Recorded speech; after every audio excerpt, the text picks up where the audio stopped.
2 மாசம் ஆச்சு அவளை பார்த்து. இன்னும் பார்க்க போறா? தள்ளி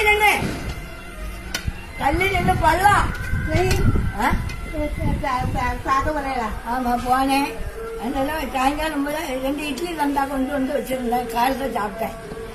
போனேன் பார்க்க? ஆமா போனேன். நேற்று போனேன். காலத்தை போனேன். அதை பற்றி சாயங்காலம் தான் வந்தேன். யாரு கூட்டிட்டு போனேன்? நான் பைய போனேன் கம்போனி. நான் இப்ப திட்டாளுக்கு போனது புறப்பட்டு போனேன். இன்னும் போயிட்டு வந்து 10 நாள் ஆகுது. அது யாருக்கும் சொல்றாரு நீ விளக்கெல்லாம் போட அந்த பிள்ளை போடும். 85 வயசு ஆகி போக மாட்டாங்க. உங்களுக்கு 90 வயசு ஆகி, எனக்கு 90 வயசு ஆகி, உங்களுக்கு 90 வயசு ஆகி, 85 வயசு ஆகி, எங்களுக்கு தெரியல. ஆண்டவன் அர்த்தம் போக முடியும். எப்படி எப்படி இருக்கா?